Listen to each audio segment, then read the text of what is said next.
Harvard is saying that when Hitler was poor, he lived in a home, a charity home, that was financed by 3 wealthy families who are Jewish. And who are these 3 wealthy families? They're the Rothschilds, right? Then there are the Epsteins, me, and the Gutmans. So these 3 families, Rothschilds, Epsteins, and Gutmans, go way back centuries. All right, so Epstein is a member of one of the most powerful families in the world. All right, now, Irene the Rothschild responds and says, oh, it's just a conspiracy theory, right? It's just saying that the Jews created Hitler. And Epstein gets angry at her and says, no, it's 100% true, man. Hitler was selling his clothes and already living in a shelter funded by Jews. Epstein, Rothschild, and Gutman, no conspiracy. It's really true, okay? The Epsteins, who are we? We're the Vienna bankers.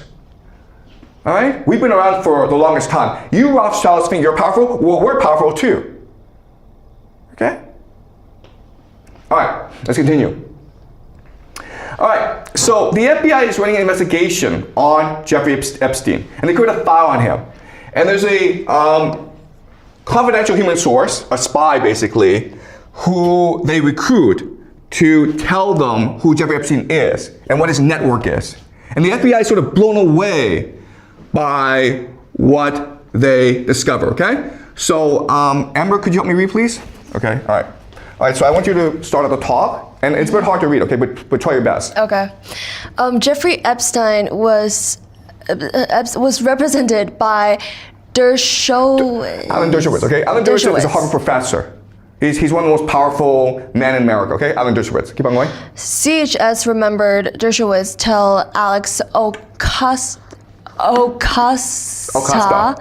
U.S. Attorney of Southern District of Florida at the time, that Epstein belonged to both U.S. and Allied intelligence services. Okay, so in 2008, Epstein was arrested in Florida for doing inappropriate behavior, okay? And Alan Dershowitz comes in and says, hey, you can't arrest this guy because he works for intelligence. Actually, the truth of the matter is, intelligence works for him, okay? Keep on going.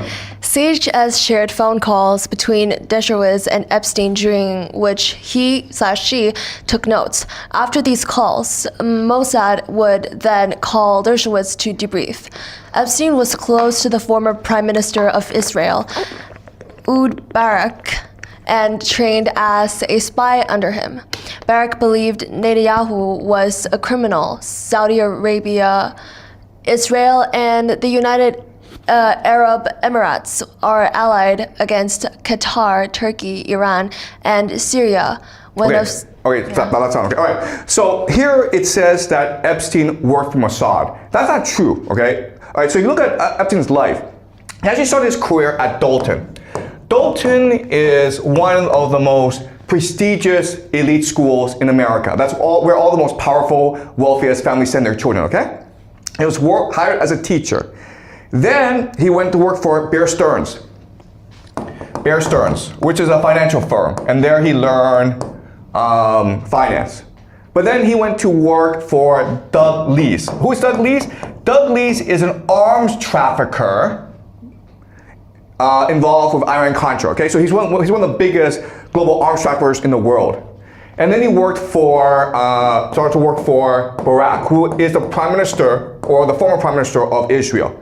All right, so everyone's like, okay, well, it's because he sucks everything, and that's why he was being moved from one place to another, okay?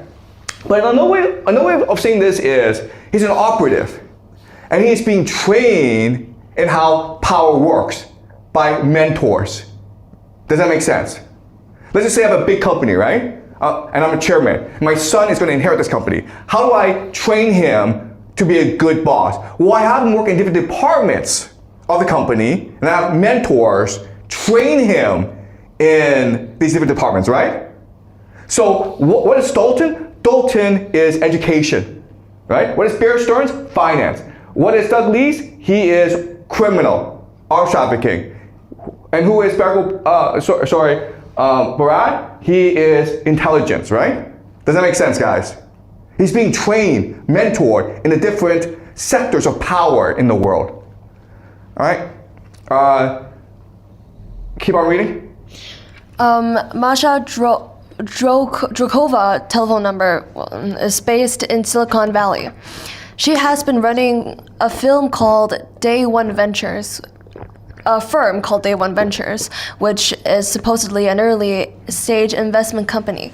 She used to be Russian President Vladimir Putin's main contact in the Russian youth movement. CHS and Drokova spoke, but Drokova did not talk at all about technology.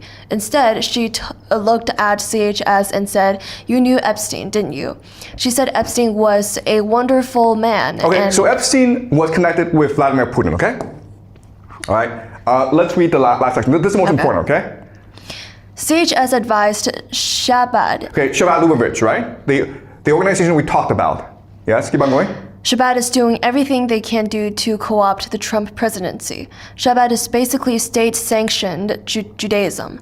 It is used by Putin to keep tabs on all the Russo-Jewish oligarchs. On the day Trump was elected president, Ivanka Trump and Jared Kushner. Jared It doesn't say Kushner Kushner, but keep on going. were at the gravesite of Rabbi Sneerson. Sneerson. Okay. So remember last class, I showed you a video of Netanyahu approaching a rabbi called Rabbi Sneerson and saying, "Will you give me your blessing?" And Sneerson says, "Yes, I will. And please hurry up and make the Messiah come." Okay? So it's all interconnected. Okay, Netanyahu, Sneerson, the Trump family, Putin, and it's all connected through Shabbat Lubavitch and Jeffrey Epstein. Okay, keep on going. Who was the most powerful rabbi in the Shabbat network. Jared didn't disclose his stake in Cadre because of its ties to the Russian state, NFI. CHS believed this is the real Russian collusion story. Kushner had moved a lot of Russian investment money around. The FBI should investigate Kushner's family charities to find evidence of corruption and money laundering. Shabbat routinely uses charities to launder money. Okay, so this is it, guys, okay? This is it. The FBI did an investigation. What they discovered is that Jeffrey Epstein and Jared Kushner are both part of this transnational network that's able to co-opt different nation states, including Russia, including America. And they're all connected to this other transnational religious organization called the Shabbat Lubavitch. And their leader is Rabbi Sneerson. It's all one big network, all right? And let's look at this. Okay, this is a report, a secret government report. What happened was that when Americans went into Afghanistan, the British went in too. And Prince Andrew, who is the brother to the king, asked the British government to investigate investment opportunities in Afghanistan. Okay, so this is the British government. And so whatever they report has to be confidential. It's basically state secret. And this report tells Prince Andrew where's the best place to invest in Afghanistan. And what does Prince Andrew do? He emails it directly to Jeffrey Epstein. Okay? You think these guys work for the government, Prince Andrew. No. They work for Jeffrey Epstein, who works for the Rothschilds. All right?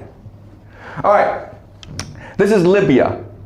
All right. So in February 2011, okay, this is July 2011, America starts bombing Libya, and it seems as though Gaddafi will fall. And already Jeffrey Epstein and his friends are discussing how to make money out of this, right? Because they know that Libya has many assets frozen in American banks.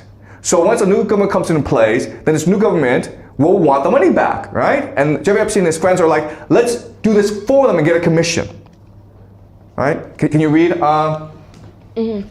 Understood. Remember, there are already 80 billion in frozen funds/assets internationally, of which $32.4 billion is in the US, and it is estimated that the real number is somewhere between 3 to 4 times this number in sovereign, stolen, and misappropriated assets.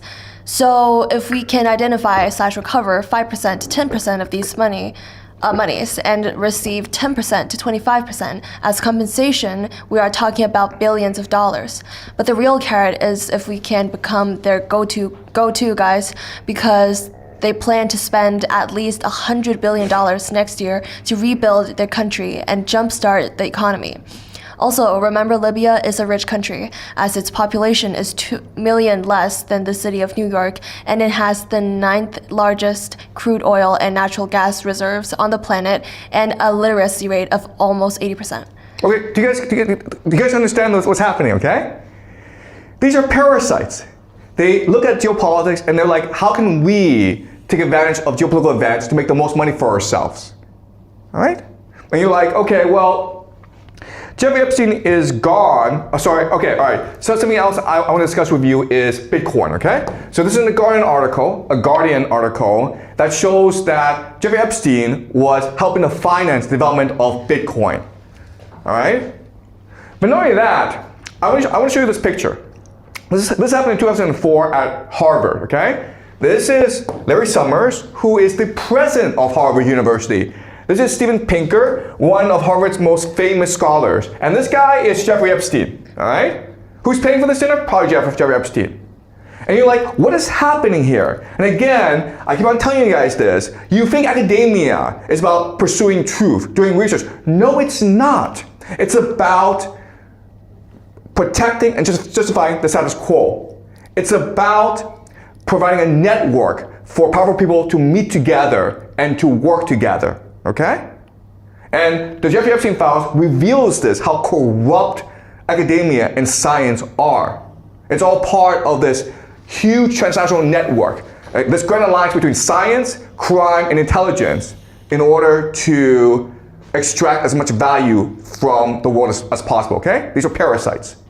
And you're like, okay, how about Jared Kushner? Well, Jared Kushner's doing the same thing, guys, okay? This is Jared Kushner, right? Who's this guy? Vladimir Putin. What are they doing? They're discussing peace in Ukraine. Because what Jared Kushner is saying to Putin is, listen, I can negotiate, okay, I'm speculating, okay? I don't know, okay? But